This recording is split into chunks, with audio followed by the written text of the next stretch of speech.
every father was a son. And you can never become a good father if you are not a good son. By being a good son, it is that you are obedient and you followed up the teachings and the foundations that laid upon you. That you are what you are now because what was laid on you, you accepted it and you followed it. A foundation can be laid to you, but at the same time you fail in the same foundation. You refuse to listen. You know it all. You become super that nobody can tell you. You know everything. All this destroys the foundation of your fatherhood. If you want to become a good pastor in church, you must be pastored. If you want to become a good evangelist, you must have been evangelized. If you want to become a prophet, there must have somebody prophesied to you. If you want to become big, at one point you are small because this is the process of you becoming. If you bypass a process, and for those who have ever gone to the bar, you've seen, and remember those days when you were a kipi, when you were just a small boy, there are some things that you used to do, dancing, those funny things that you used to do. If you did not do it when you were young, at your old age you'll do it.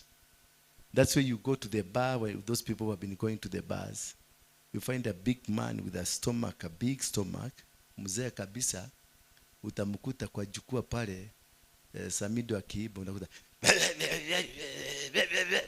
unamwangalia, unaona hii ni kipii. Si kupenda kwake hata kidogo, si kupenda kwake. Hii stage aliruka, na aliporuka hiyo stage inakungoja. Ile ka stage uliruka is waiting for you at very crucial moment ambao watu wanakuobserve. Tuko kwa mahali party, people are observing whether to hand over the baton to you or to somebody else.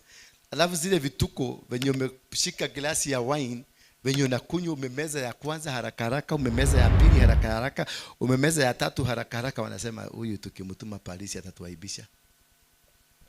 Lakini ni kwa nini? Kwa sababu hizo vituko anafanya hakuzifanya. So aliruka. Any class ulijump katika maisha yako, utakuja kuirudia at a very critical point, at a decision making point. And you will have destroyed yourself because you jumped.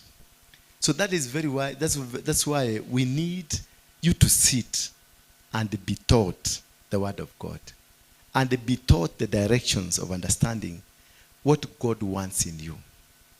If you cannot understand what God wants in you, you will not be able to go to the direction of God.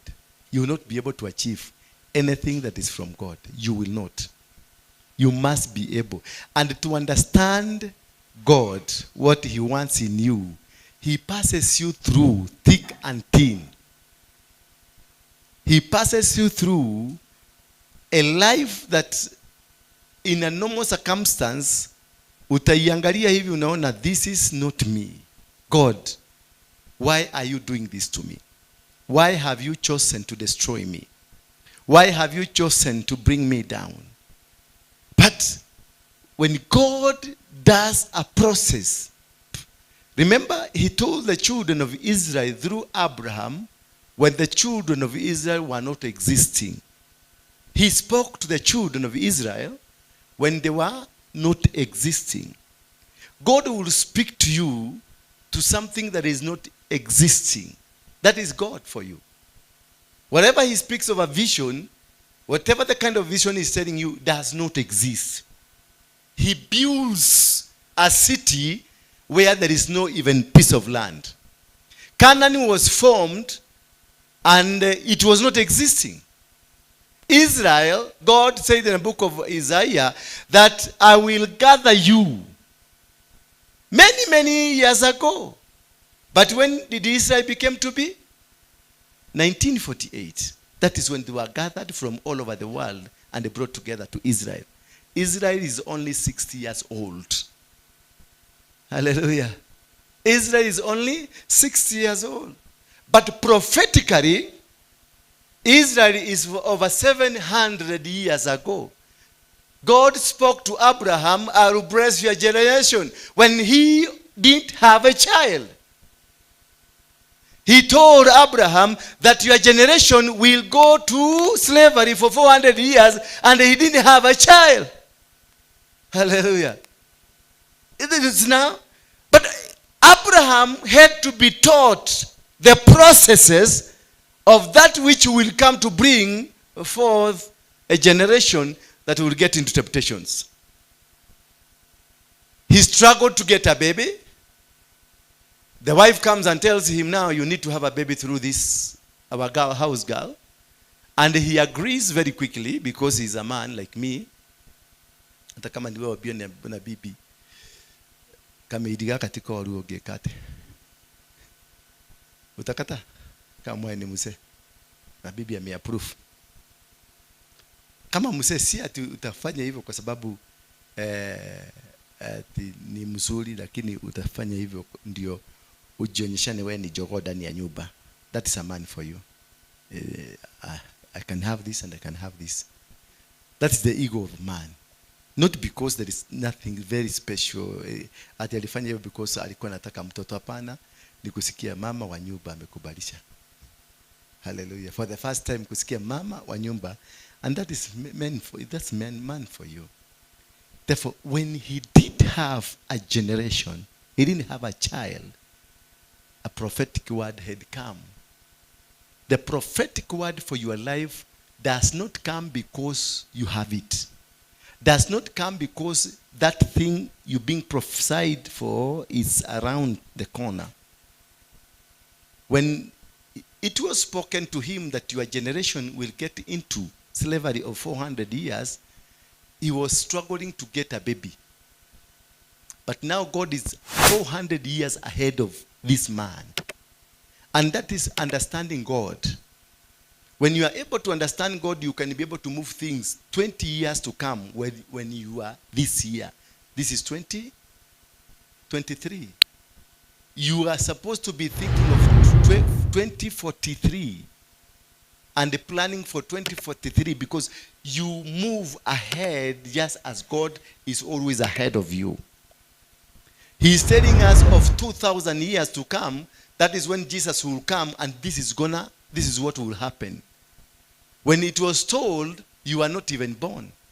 When it was told, you didn't even know there's Christianity. When it was told, nobody even knew, not even your grandmother was not born. But it was told that there will be a day that the devil is going to be removed from you. Even when you are not born, the Bible is talking about there will come a generation that will not hear the word of God. There will come a generation that will be a stubborn generation. So God is always ahead of everything. And that is the essence of a father who moves ahead of everything, because you have to plan for the goodness of your children. Right now, I have registered Peniel Sacco. We have registered the foundation. We have registered the company for dressmaking. We have registered the company for interior designs. We have them. I have the certificates. But I don't have people to do the job right now. But I have what? I have the certificates. Right now we are contemplating of getting a premises for all those things, yet we don't have people to work on those things. Why? Because I want to prepare a ground so that once you come, you are not going to struggle. And that is the essence of having a good father, to make your life easier, that you will not go through what your father went through. Hallelujah. And if this to happen, for you, a father, to be able to know that I have to prepare a good ground for my children so that they will not encounter the problems I had. My children will never become chokoras. My children will never become thieves. My children will never undergo the situation. They will not go to prison because of the reasons that took me to prison. But I have gone to prison. I was a chokora, I was a thief, I was a robber. But my children will never go to that because I have prepared something for them. I have prepared a direction that if they come and follow, if they sit under me, listen to me, and they copy what I'm telling them, then they will be way ahead of me. Because I bought a piece of land somewhere, and this land I'm telling we shall build a factory on this piece of land. But now they are still in school. One is class 8, one is class 2, one is the pre-unit, another one is still in the stomach of the mother. But I am preparing for a factory so that my children will come and benefit, because the Bible says, for a wise man, make sure that the children will inherit what he has, and their children, and the children of their children, and the children of the children of the children and of children. That is what we call the riches. That is what we call it. For you to be called you are rich is when whatever you have can be eaten by fourth generations from you. Not you, not your children, but their sons and daughters. Not even their sons and daughters, but the sons of the sons. Hapo ndio utaitwa uambiwe wewe ni tajiri. Lakini kama ni ile yako mlikula na watoto na bibi, you are still poor people, even if you are driving big cars. If your children, Toshokoro, will not eat the fruits of your sweat, then you are not wise. You are mediocre on this world. Bwana asifiwe sana. So, to be that good father, you are able to plan way ahead of many other. That your brain and thinking should be kilometers and kilometers away from what you are doing. In the book of Joshua, chapter number 1, the Bible says, after the death of Moses, the servant of the Lord said to Joshua, the son of Nun, Moses' assistant, Moses, my servant, is dead. Now therefore arise and go over this Jordan, you and all these people, into the land that I'm giving to them, to the people of Israel. Every place that the sole of your foot will tread upon, I have given. Mark that line. Every place that the sole of your foot will tread upon, I have given to you, just as I had promised to Moses. So, you are going to be treading on a piece of land, on a place you've never sojourned to, but you stepping on that ground does not matter to God than what he prophesied. To you, now that you're going to walk on this land that you're going to possess, that where your soul itakanyaga, mahali itakanyaga, I will give it you. Why? Because of a promise I had with Moses, and not even Moses, with the forefathers of Moses. So it is no, you are not the reason Joshua is coming to power. You are not the reason you are going there. You are not the reason you are stepping on it. Your soul is stepping. The reason your soul is stepping, it is the preparation that God had way many years, 400 years ago, that I will return my children to the land I promised them. So whatever you are doing now, you are not doing now because of your sake. You are doing now because a word was said that you will come to this place. And when was it said? 400 years ago, that is when it was said that you are going to step on this. You are going to go to Canaan. So it's only that God has given you a chance to be a witness of the promise he had for his people. Not that you are good, not that you are important, but a fulfillment, because God is a promise keeper. Just like any father you must be a promise keeper. What you told your children, they must come to encounter it. Not because your grandchildren are good, but because you say this is a part of our family, it shall remain so. So the children, Joshua comes into being not because Joshua is important. Moses comes into being not because Moses is important, but because there is a promise that was promised 400 years ago. So when you look at God's word, it's a 400 years old, will germinate many generations along the way. The generation that will become fighters, generation that will become liberators, generation that will change situation, generation that will change many things. And this generation will exist not because they deserve to exist, but they will exist because God had promised people 400 years ago. Hallelujah. So you are not existing because you are any importance. You are of no value to God than what he said. What he said is important to him than you. Because when he realized there is a crop of people from Egypt who might cause these words that I said not to happen, he stagnated them. Hallelujah. So stagnation does not only come from the devil. Stagnation can also come from God. When he realized the people he had from Egypt were just mediocres. The mentality is still in Egypt. The mentality is all about marenge. The mentality is all about doing nonsense. And he watched over them while they were in the wilderness.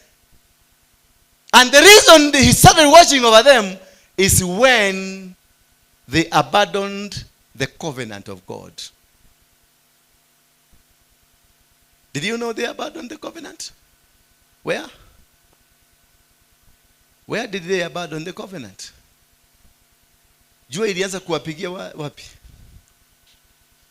The sun started beating them when they told each other, we are not going to circumcise from today while we are crossing over from Egypt to the other side. Circumcision was a covenant between man and God. So this is what kept God to walk with man. Because when Abraham was circumcised, they made a covenant with God. When Isaac became circumcised, they made a covenant with God. So when Moses and group, the elders, they thought, because you are crossing over and it's only 8 days, let us abandon the covenant first, then we cross over. They made a decision that we are not going to circumcise for the next 8 days, for the next 10 days, or for the next 12 days, we are not going to circumcise. So what did they do? They picked the clause that carries the covenant between them and God and stopped it. And they said, now the covenant between us and God is not functional until we close the other side.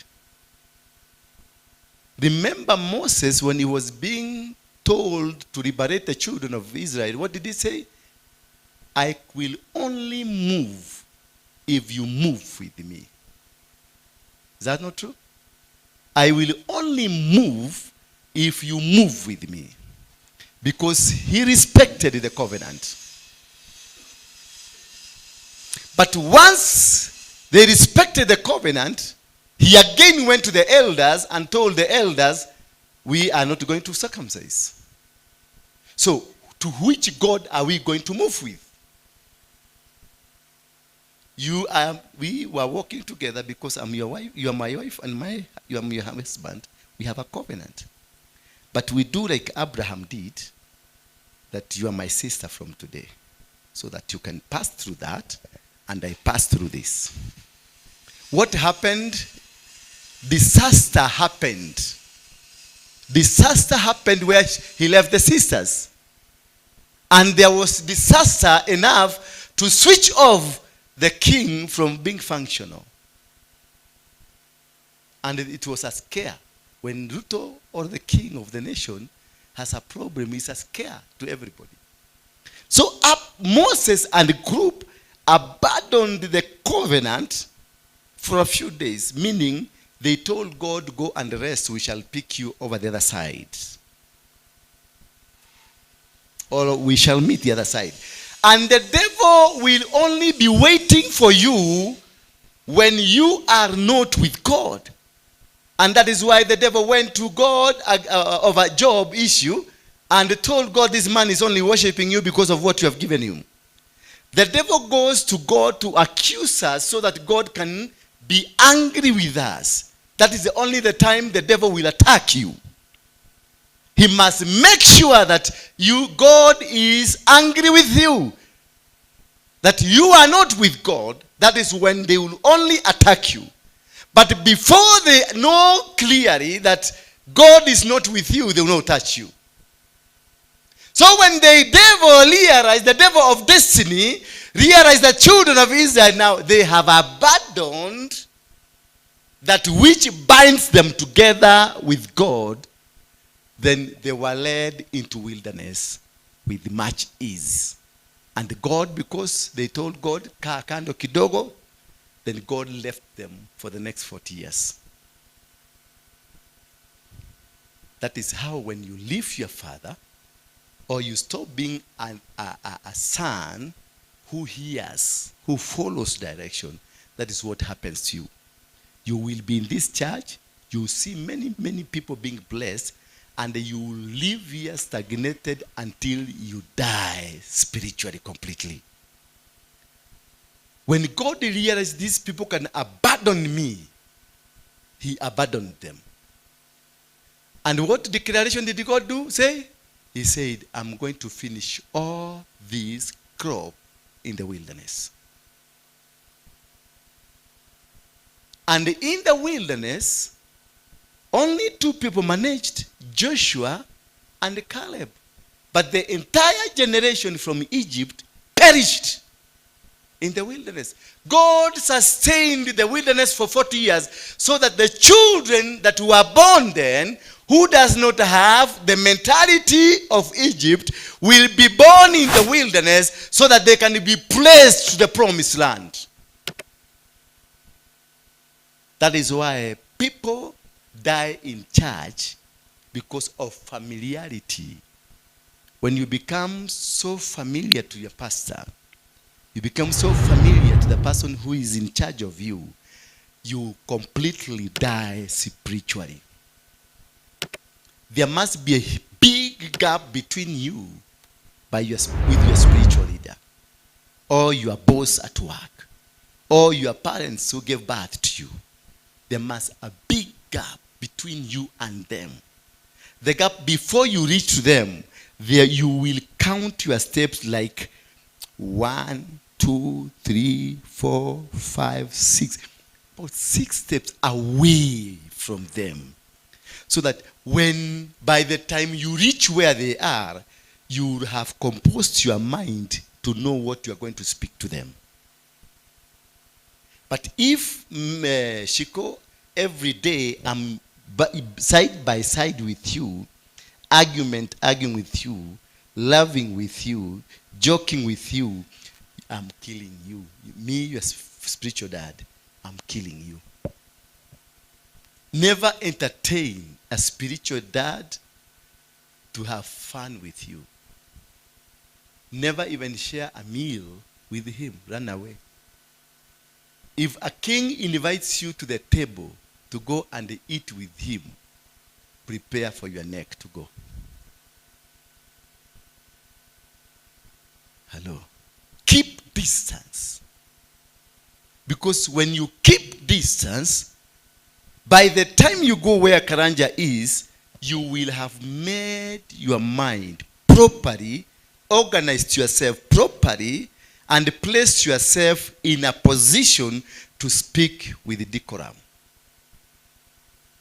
But you will not come, emani, eniate emani, kida, eniate agodi, negua, If I do that to you, I have finished you. Because from that day, there will be no respect of the anointing that I'm carrying. And if you disrespect the anointing, God himself will come and strike you. God himself. God is a jealousy God when it comes to what is of him. You will never grow as a child if your relationship with the man or the woman in front of you is casual. You will never grow, because there is no single word you will hear from him of any importance. Therefore, what happens? You will start stagnating, and your stagnating will be retrogressive. You'll be moving backwards. And as you're moving backward, the killers of destiny are waiting for you. The hyenas of destiny are waiting for you, and they will make some good meals on you. We have died, our ministry have died, our families have died, our businesses have died, not because we don't know what you are doing, but because there is a decorum gap that you have failed to address the leader ahead of you in a proper manner. Then, not knowing that this leader is not in that position because he's a good leader. He is in that position because there is a promise of God made 400 years must be fulfilled. And God has chosen this lady to fulfill it. And this lady becomes an obstacle to this lady not to fulfill the will of God. You will be crushed so that she can continue.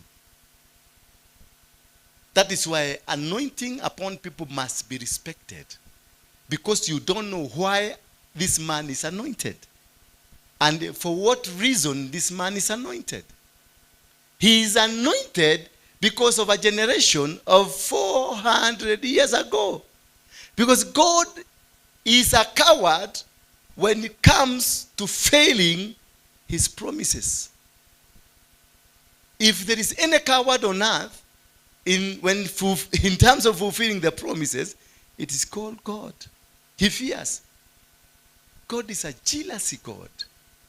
God is a God that thunders. He can kill 10,000 people because of one person.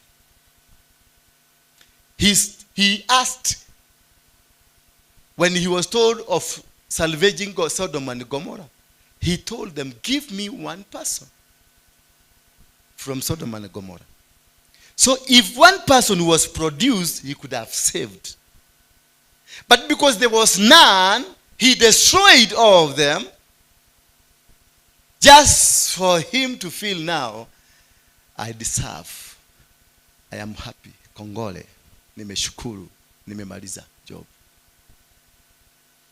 So, for God eliminating all of you does not make anything in God that he will be worried or he'll be thinking twice. Sasa nikimaliza hawa wengine watakuwa wamekuja. It doesn't matter to him. He will quicken. He will quicken those that you think are useless. Those that you think they are hopeless. Those that you think they are not worthy. He will quicken them. So that immediately he removes you, she will come and replace there. And the gap will be like nothing has happened. Hallelujah.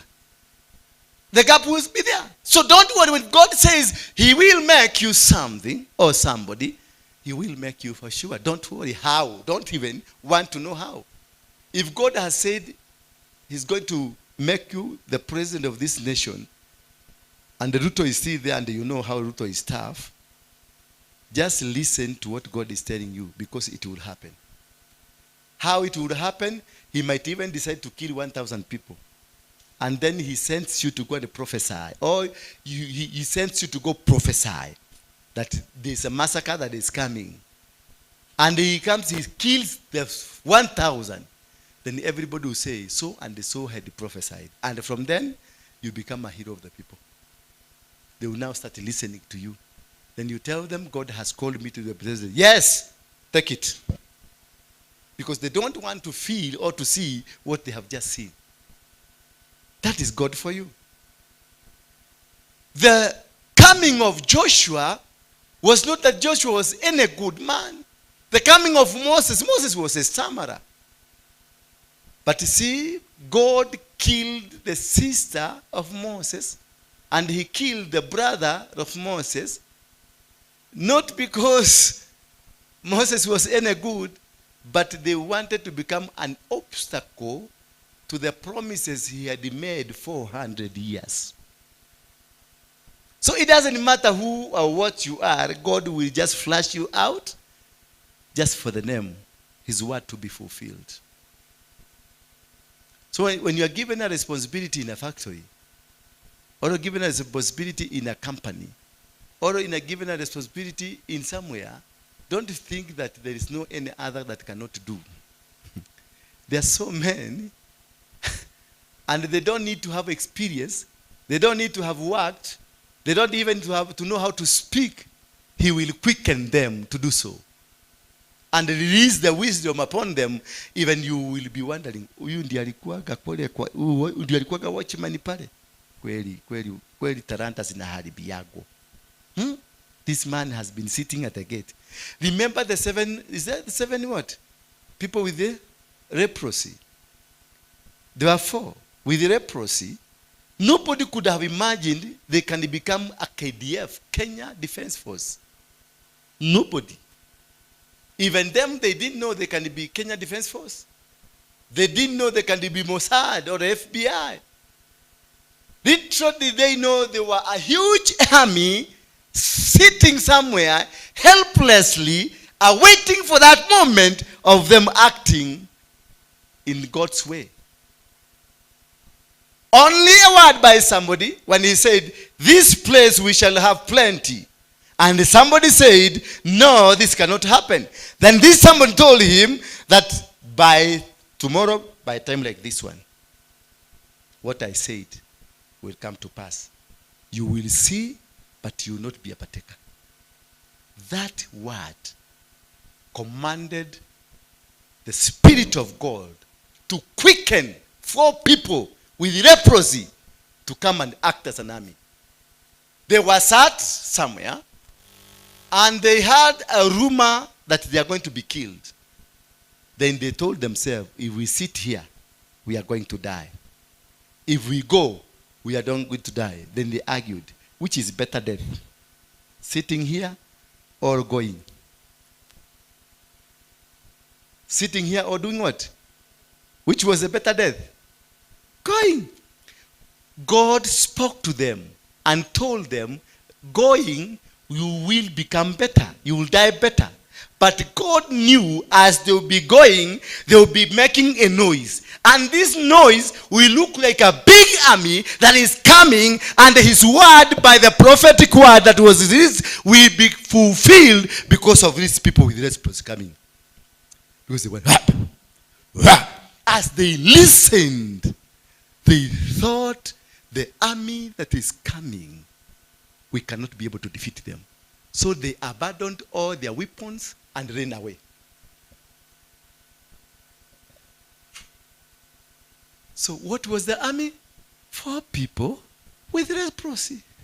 God can quicken and will quicken anything that is in you at the expense of the people who knew it. And by the time they come to realize, you are already there. And God fulfilled. These people they had, the army has gone, they went and collected in plenty. By the time of the prophetic word, the man that was told it will happen, you will see it, but you will not what? So when these people were going in, there was a stampede, and this man was seated, standing against this. They ran over him.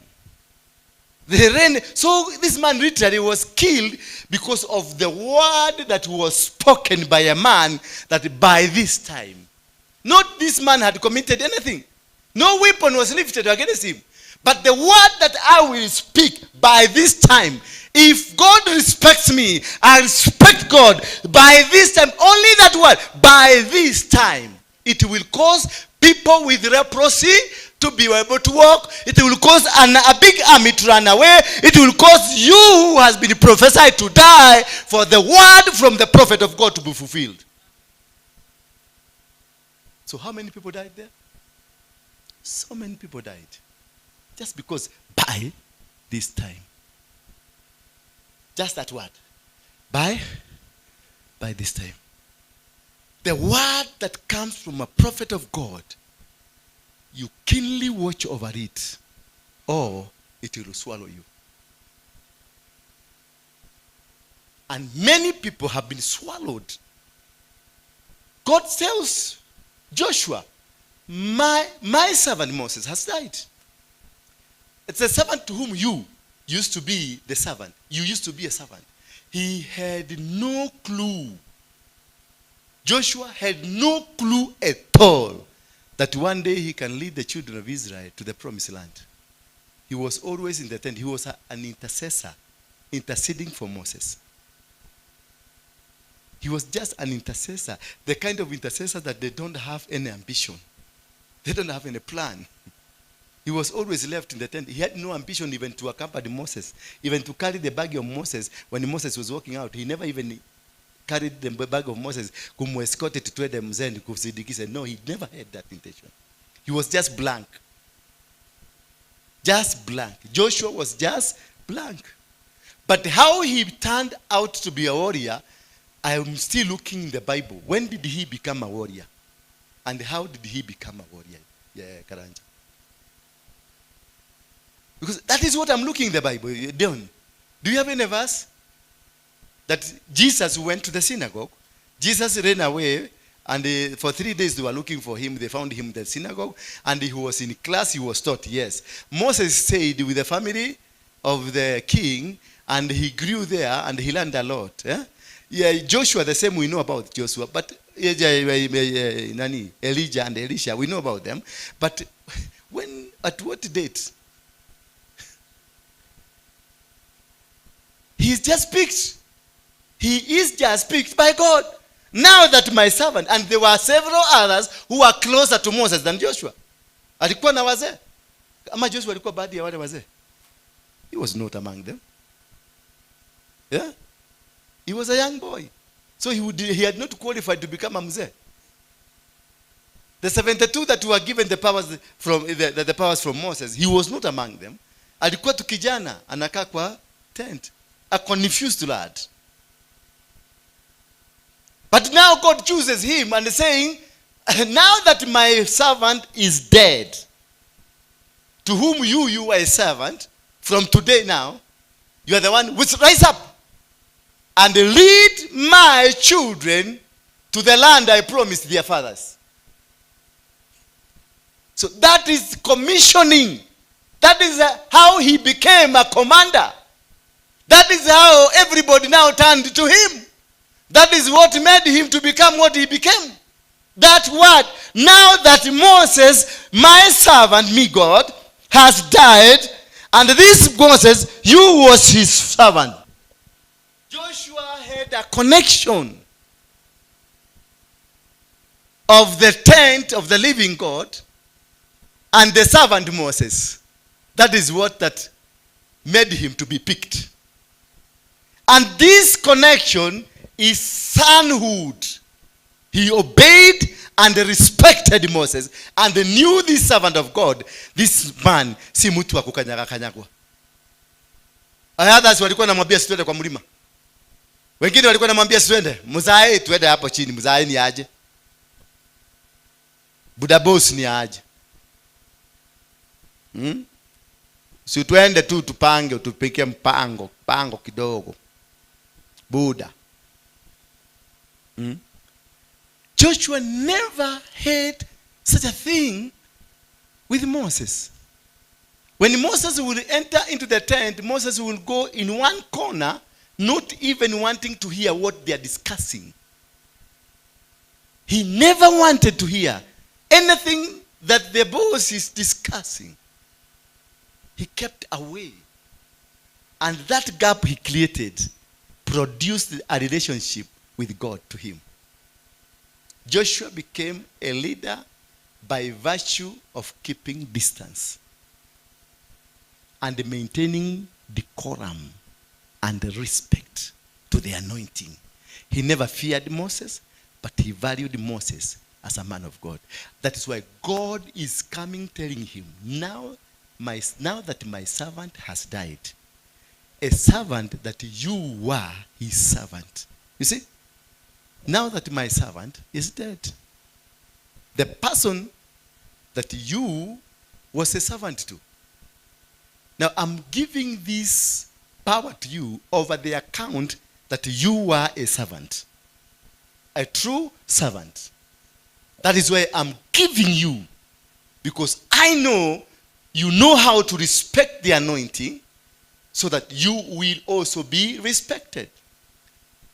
So the respect over the anointing will cause God to give you the anointing, because you respected the anointing. Meaning, once you respected the anointing that God will give you will also be respected, because you really respected one. It will never be given to you that you never observed. If you never respected the anointing, it will never be given to you, because you don't know how to handle it. You don't know how to take care of it.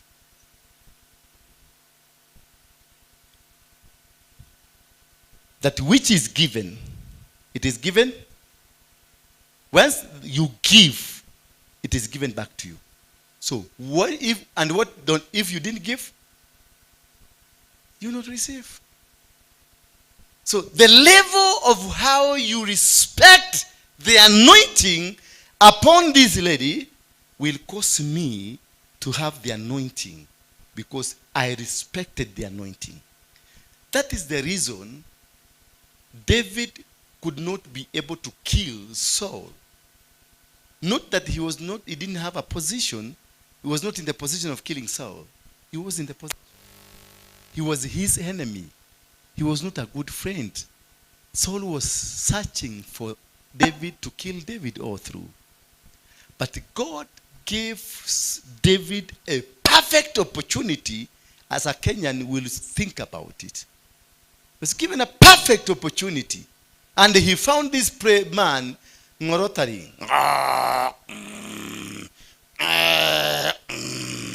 And I will imagine, because when you are so tired, many people, when they are too tired, when they are snoring, they snore with their mouth open. Like Shiko, I would imagine Shiko or Belita here. And you are this black thing imeenda huko juu. Have you ever seen the bed look for your baby or your son sleeping? Then unakuta hii kitu imeenda, mdomo imefunguka. How do you do it? You look at it, you touch the heart. You see it is beating. But you look at the eyes, they have gone.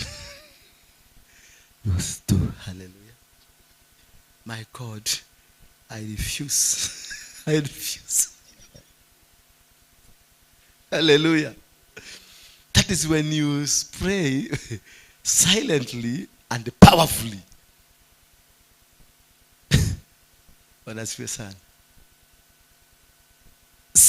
David had a position. He found the man was sleeping, and the army beside the man was sleeping.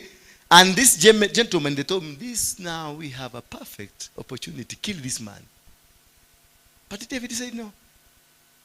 Do not touch the anointed. Instead, he did what? He cut a piece of his cloth just for remembrance and just for telling Saul, I was in a position. But why did David kill Saul?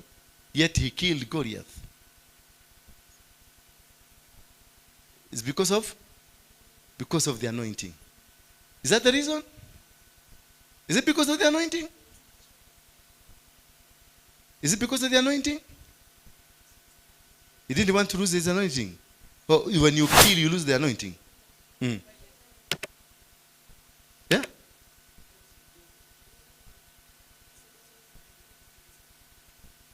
Oh, he need to be respected.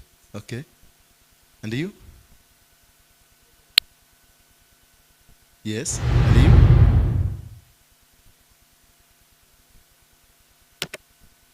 You're right.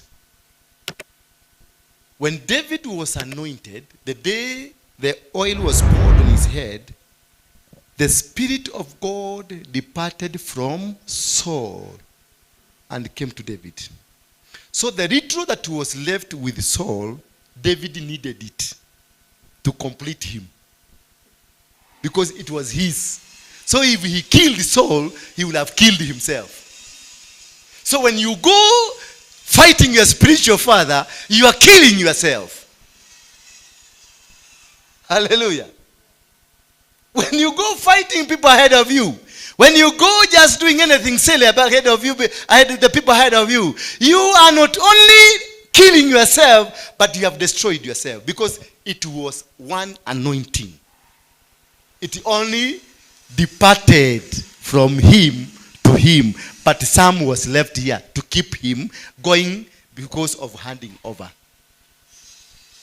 Hallelujah. And that's the top secret of understanding the power with your spiritual father. When you see a man of God is blessed and you are serving under him, you are serving under his grace. So when you are fighting him, you are fighting the grace that is in you. And from that beginning, that's the beginning of the stagnation in your life, because you are sabotaging the will of God. Hallelujah. People that have succeeded, you see, Peter was so loyal to Jesus. He could kill for Jesus. That is why he took over. It's only him that was left the mantle of Jesus. And Jesus told him, "Whom do you think I am?"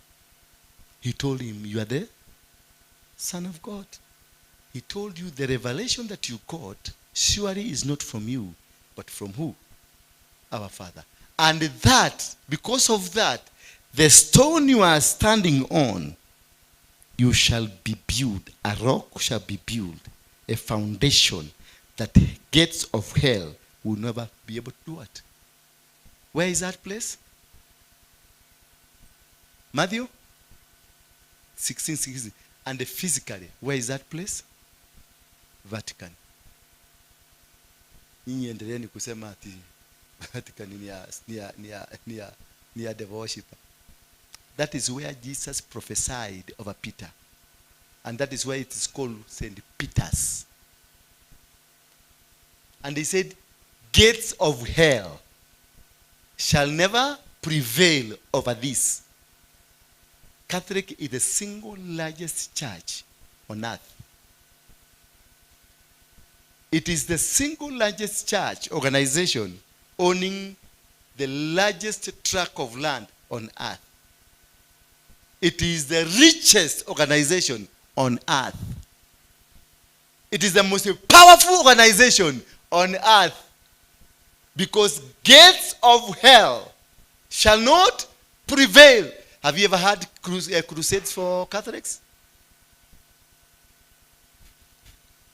There's nothing. But when they do a church, they build without harambes, because they said it is an offering to build a church, not a harambe to build a church. They are blessed because of the prophetic word of the Master himself. Why? Because of the obedience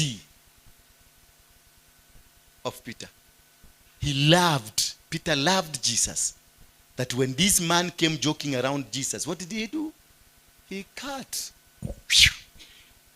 Then Jesus picked the ear, akairudisha. And he told Peter to do what? Return your sword. I will show you the work when the work comes. So Jesus was happy when the sword is here.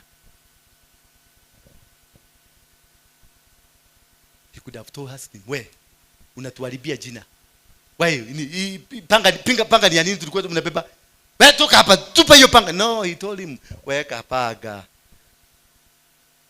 Meaning he was happy when this ear was cut. Then he returned it. Jesus is happy when you fight for him. Jesus is happy when you just squeeze a person because of his ministry. Hallelujah. When you defend your Jesus, Jesus will defend you. He defended Peter. He defended him. He defended him. And when the devil was speaking through Peter, he said, what? You devil, get out of me. But he continued to go with Peter. Look at the people that were pretending to be so good. Judas. They were the traitors. And out of all the disciples, I think, how did Peter die? Huh? He was crucified like Jesus. Upside down. But just like Jesus. And the others? Stephen was put in a pot of water. Alichemshwa na mafuta. John alichemshwa na mafuta. Alienda wapi? Yeye ndio wa Patmos. Na huyu nani alienda India? The guy who went to India, Stephen, and he was karangwed there. Stephen was stoned. And who went to India? Because there's a guy who went to India. The origin. Tell us. We need to learn that. We need to learn one after the one, and then I will tell you what happened to them that they faced that ruthless judgment. Because Jesus, when he was going, he discovered these people are crooked. They didn't understand him. So they went with God and they picked another guy in the name of Saul, who became Paul. And this guy became the one to continue the work of Jesus. Then this guy started fighting this guy. Once you start fighting the anointing authority, the anointing that you are fighting yourself. That is why the world turned against them, so that Paul can have a chance to preach. So when you gang up, you gang up against your man of God, God will release wrath on you, so that the word of God can be preached. You'll be kept in a corner there, struggling with life, as others are doing the will of God. That's why they were karangwed. You see this Paul, alikuwa na umwa na nyoka mpaka anaacha amekufa. The next minute they hear ako happy Efeso. They will beat him and destroy him. The next minute ako Galatia. He's writing letters there. Because he was miraculous. He was miraculous.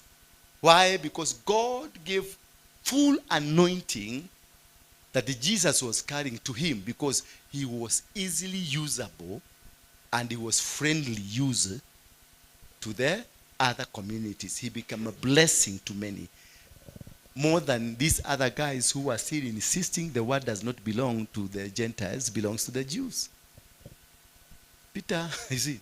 So it is very important to understand a person that is leading you, whatever that is happening in the organization, it is because of him. The grace that is in him. If you start fighting him, you are fighting yourself. God will do what? Will stagnate you, because he wants his job to be accomplished. Amen?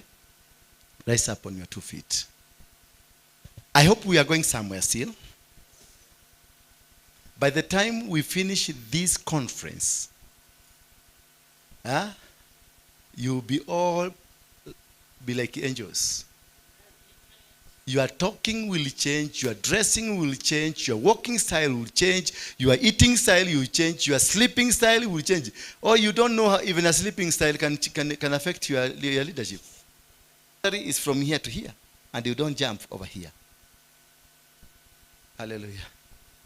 Open your lips now and tell God, give me this wisdom of understanding the power in the anointing. Today we are doing the power in the anointing and how to respect it. How to respect the power in the anointing. You don't need to be yes sir. You don't need to be yes madam. You don't need to be that. That one does not qualify you. If you hear a person telling you sir, watch over that person. Respect is generously produced. You just respect. Continue praying. Continue praying. Tell God, from today I want to change. Tell God to get into you. That you change. Tell God to change, because you cannot be able. Nobody is capable of changing without God. Tell God, I need you. I need you more than yesterday. I need you more and more. I need your authority. I need you to speak to me. Touch my heart, touch my heart, touch my heart, touch my body, touch my soul, touch my spirit, touch me, Father. Touch me once again. Open your lips. Speak to him, speak to him, speak to him, speak to him, speak to him.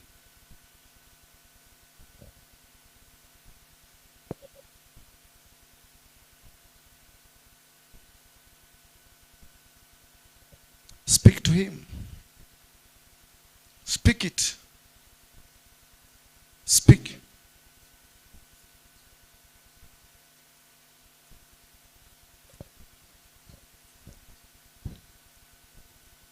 Continue worshiping the Lord. Just lift up your voice and tell him, God, you're faithful. God, you're worthy. God, you're mighty. Thank you, King of glory. Thank you because of the word that has come from the word of the prophet. In the name of Jesus, thank you for the grace upon his life. Thank you for what you're doing, because you are God. In Jesus' mighty name. Just lift up your voice and lift up your hands and continue thanking God. In Jesus' mighty name. In Jesus' mighty name. In Jesus' mighty name. Thank you, King of kings. Just open up your eyes. Fungua macho yako. Look at me. Can I use an example just, and then we pray violently? Come, sir. Just to add on what Apostle and the father of the house has said. Who is the shortest person in this house? Come, my sister. Just to finish up. Pastor Karanja, listen to this. It will help you some years. Now, there is something I felt like crying while I was seated there, because so many people don't understand something about fatherhood. Fatherhood. The relationship between you and your father should be a relationship of honor. A relationship of honor. When you're approaching him, the fact that he says you should kneel down and greet him doesn't mean you are bowing for him. The fact that he says when you see him coming and you stand doesn't mean he has diminished you. It is honor. Now let me tell you. Stand here. Mbele yake tu. How far can this lady see compared to this man?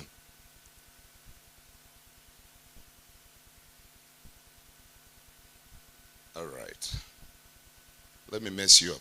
How far can this lady see compared to this? This is your spiritual father. He can see beyond what you can see. God Almighty. Some things that the man of God is saying, he's saying that what I see is not what you are seeing. There are problems you don't need to be laid hands on. The fact that you are a prophetess doesn't mean you can prophesy more than your father. God Almighty. God Almighty. The fact that you went to Katoloni for 30 days and your father went for 3 days doesn't mean you are the same. Fatherhood is so much different. Can we respect the anointing? Okay. Can you respect the anointing? The ministry can go far depending with the grace that you respect. Hallelujah. This lady, simusimame mukae tu pamoja vizuri tu, hakuna pena. This man can see the other side, but this lady cannot see. I want to pray for one thing, that as we are in this house, we will honor, respect, obey the grace. Praise the name of the Lord. I don't know why it made me to come and stand. I was seated there, I was listening, and I was being moved. But this lady, what this lady can see, this man can see better. Do I prove to you? Nipatie hiyo kiti. Toa hiyo simu yako.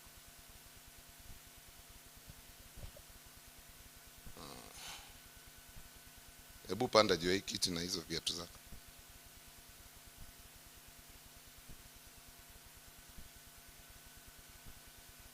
Still this man can see ahead of this lady.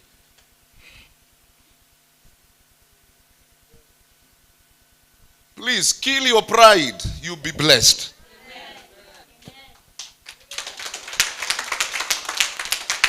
Kill your pride. You'll be blessed. Pesa ni zako. Mafuta ni tofauti na pesa.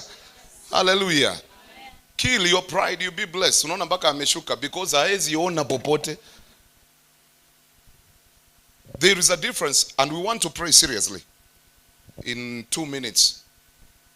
When a father begins to speak about sonship, he's connect you to divine and supernatural blessing. He's connecting to divine. He might be speaking as a man in a way that ni mwanadamu, but he's connected to divine. I will turn the hearts, that is Malachi 4:6. I will turn the hearts of the fathers to the son. All right, let me finish. Turn and look at the other side. This is the father. This is the daughter. So this daughter wants something from the father, but the father is looking the other side. How will she receive?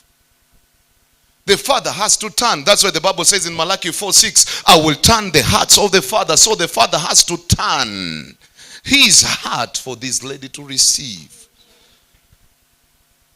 Some of us are missing the blessing because we have made our fathers to turn their hearts. Sijui kama nasaidia mtu. We have made our fathers to turn our hearts. You are offending him daily and you want the blessing. Anakuchapa kofi. Bwana asifiwe sana. And you want the blessing. So you need to make sure the heart of the father is satisfied. Hallelujah. Praise the name of the Lord. May the Lord release a blessing of a father in this house. I don't know if I'm talking to somebody. May the Lord release a blessing of a father in this house. Inua tu mikono yako. I want you to pray that if it is the divine will of God for you to connect with the Father, let it be so. In the mighty name of Jesus. Just pray. Pray the way you want. In the mighty name of Jesus. I don't know why he brought me when he's finishing, but I thank God because of that opportunity. What your father can see, you cannot see.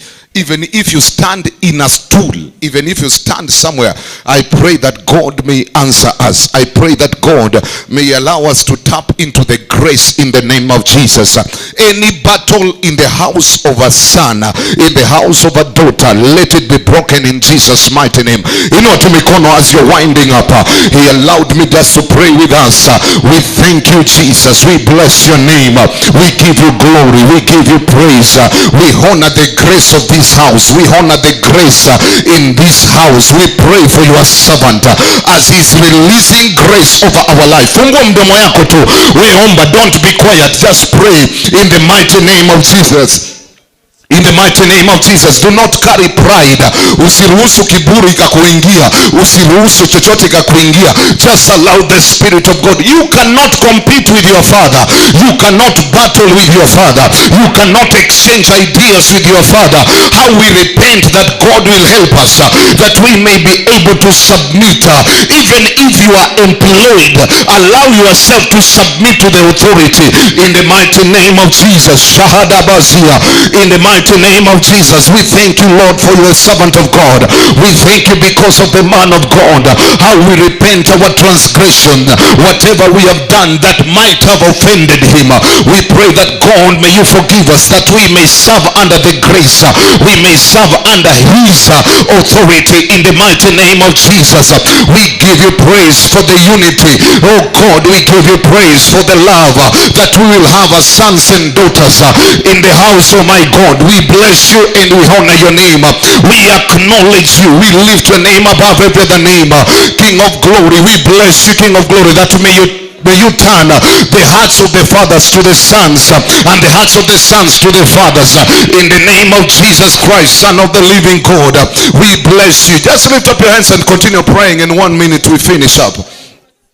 Open up your voice. Open up your voice. We submit under the grace of God. We submit under the anointing of God. He has spoken his heart, that God, we may be loyal, that God, we may have humility, that God, we may serve you in the mighty name of Jesus. Receive all the glory this time. Receive what a father can see, a son and a daughter cannot see. In the mighty name of Jesus, we bless you. We honor your name. We give you glory. We give you praise. In the mighty name of Jesus. Father, we thank you for the blood of the Lamb and the blood of Jesus. We give you glory. We give you honor. I also appreciate you, King of glory, for allowing me to come and stand after him. I pray that God, I may decrease, that you may increase. Being a father of this house, King of glory, let pride, oh God, not exceed over him. In the name of Jesus Christ, Son of the living God, that I will not exalt my horns above him. In Jesus' mighty name, my Father, I thank you that, Lord, as Lord you have led us, I will not exalt myself above him as a father of the house. In the name of Jesus Christ, I thank and I bless you. In Jesus' mighty name we pray. Can we pray with the 2 Chronicles 20:20? Somebody to read for us, and then we wind it up. Thank you, Minister Maggie. Pastor Karanja can do that. Yes, 2 Chronicles 20:20. I want you to pray vigorously and then we finish up. I don't know why I felt it, because when a father is speaking in the house, he really wants to release a blessing. Anataka tu ubarikiwe, but he doesn't see the kind of person mwenye anaweza bariki. You can be a brother, you can be a sister, you can be a friend, you can be a daughter or a son, but know your position. 2020. Amen. I'm reading from the Revised Standard Version. Okay. And they arose early in the morning and went to the wilderness of Tekoa. It is your duty to pray. And as they went out, Jehoshaphat stood and said, "Hear me, O men of Judah and inhabitants of Jerusalem." Now that is this is the word, Jehoshaphat. Now leave about Jehoshaphat. Apostle Ndura. Hear me. He said, hear me. Believe in the Lord your God. Believe in the Lord your God. And you'll be established. You will be established, Pastor Maggie. Believe his prophets. Believe in him as Apostle Ndura. And you'll succeed. You will succeed. Oh my God. A father has your blessing. That's why he's pronouncing to this man, he will go to Southern Sudan and he will be a president. The anointing you honor, you attract. He will be a president. Not everybody is happy he will be a president. Some of them are bewitching you. But you will go back. Believe in the prophet. Is it the word of God, Pastor Maggie? It is the word of God. Can we lift our hands and pray for the man of God? Don't do anything. We are winding it up there.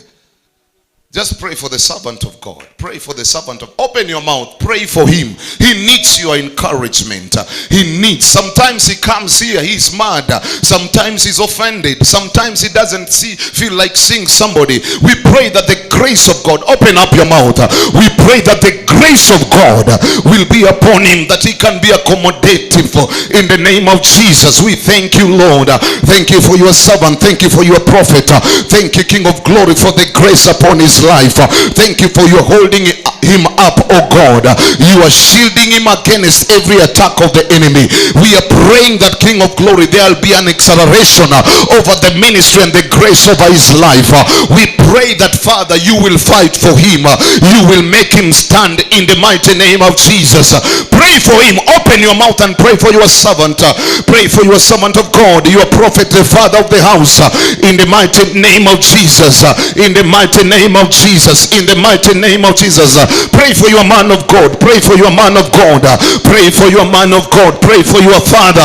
Pray for him. He serves us. He prays for us. He does great things for us. Pray for him that God will enable him, that God will open doors for him, that God will touch people over the nations, so that he can be able to be a blessing in our lives. Pray for him. Pray for him. Do not be quiet. In the mighty name of Jesus. In the mighty name of Jesus. Pray for him. Pray for him. Even if he offended you, even if he did something that you did not like, just pray for him. He is a human. He is a man of God in flesh. We pray for him. We pray for him. Continue praying. Continue praying. Continue praying. Continue praying. Pray for your man of God. Father, we thank you because of your servant. Thank you because of the prophet of God. Thank you because of his life. He has taught us. We have listened, my Father. That, Lord, may we apply it as sons and daughters in the house. We pray that the grace of God be evident through the blessing of a father. That, God, you will turn the heart of the father to the son and the heart of the sons to the father. We pray that, God, your grace be sufficient. We pray that, God, you will do us great and mighty, my Father. Forgive us as sons and daughters. Forgive us in whatever ways that we have gone against your will. We pray that, God, you will keep him, preserve him. Thank you because of the grace. Impact him, fill him again, that he may bless us more and more. In Jesus' mighty name we pray. Let's give God a clap offering in Jesus' name. Amen. If you have your offering, just get hold of it and then come and put in the altar, because there is a priest of the altar and is of the house. So kindly just get your special offering and then come. And remember, we are still continuing with the service tomorrow, and the apostle will be speaking. So be here very early so that we can be blessed. So get hold of your offering. Just come and touch. I'm not the priest of the house. Just come and touch and put it and claim whatever. If you're sending through pay bill, that is 247. And then the account number is 29,000. Kindly do that and God will bless us. If you have it, just claim. God bless you, Oliver. May the Lord bless you. Just do it as you're putting it down. Make sure you claim. Usiweke sadaka na ukose. Just claim. He has stood here. It got me abrupt. I was just seated there and then we called me. So just do it as you claim it. If you're sending it through phone, just come and tap the grace. Put your phone on the altar and claim whatever your God wants to do in your life. And just understand, it is a season whereby God is doing something. This series is not for granted. This series is not for a joke. Where our Father has decided to bless his sons and daughters. So make sure you tap into the grace. Kama unatuma na simu, just come and kneel there. Tap into the grace of the Father of the house. If you have it in your envelope, please just come. Come with your phone. If you've sent it through your till, just kneel down and thank God for the blessing. There is a special grace that is moving under the servant of God. God is using him in a mighty way. It is his season. And we pray that God will do us great. In Jesus' mighty name. Just kneel and thank God and tell God thank you because of everything that God is doing. There is open doors and a lot of things that are taking place. If you have it in your phone, come with your phone, kneel down and thank God. If you have it in your envelope, do it in Jesus' mighty name. We thank you, Jesus. We bless your name and we honor you, Jesus. We give you glory, we give you praise. We pray for your servant that God, you will keep him, preserve him, and encourage him in the mighty name of Jesus. We pray that, Lord, you will preserve him from every demonic attack and every attack, my Father, that we will be obedient sons and daughters in Jesus' mighty name. Amen. Hallelujah.